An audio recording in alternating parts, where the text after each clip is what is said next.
Hi, my name is Adnan and welcome to Funny Finance Guy. In today's episode, we will talk a little bit about Stashaway. So what is Stashaway? If we were to Google it, it says that Stashaway is a Robo advisory platform. To break this down, let us compare the traditional mutual fund industry versus the Robo advisory platform. Back in the day, if you wanted to invest in a mutual fund, what you had to do was number one, get a sales agent. And once a sales agent has already signed you in, that fund will be managed by fund manager and a team of analysts. So the investor has to pay the fees for the sales agent and also the salary of the fund manager as well as the analysts. Having said that, however, today, the Robo advisory platform works like this.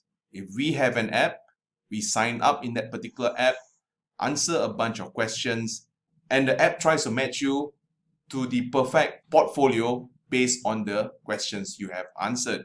So, in terms of human intervention, it will be relatively minimal compared to the older traditional model. So, the savings will be passed to you as an investor. And amongst the question they may ask you is, what is your age, how much you earn, and how much is your risk profile? Generally speaking, the younger you are and the less risk adverse you are, there will be a higher allocation towards equity. While once you get a little bit older, and if you are more risk adverse, you can see an increase in allocation towards fixed incomes and also bonds. Now that we know what a robo advisory platform is, the next thing we can do is look at the performance for this particular platform. To do this, I will share with you the performance of my portfolio. That way you can see how it did ever since I started investing until today.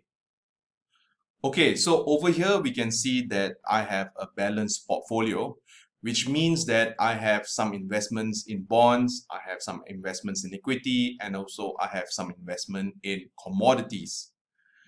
In terms of the returns, it is about 20.42% ever since I started investing. And over here, we can see the movement of the money I invested and also the movement of the portfolio. The white line represents how much I've invested so far, while the blue line represents the movement of the portfolio. So over here, we can see post the lockdown, the portfolio actually recovered quite nicely. The second thing we can see is the portfolio is relatively deep in the money. So despite the fluctuations of the market, it is making money. If you want to see what attributed to the increase of the portfolio, you have to click this particular button, which is the asset allocation. So in terms of asset allocation, we can see that 20% are in government bonds, 20% are in fixed income, 20% are in commodities, while there is 31% in equities.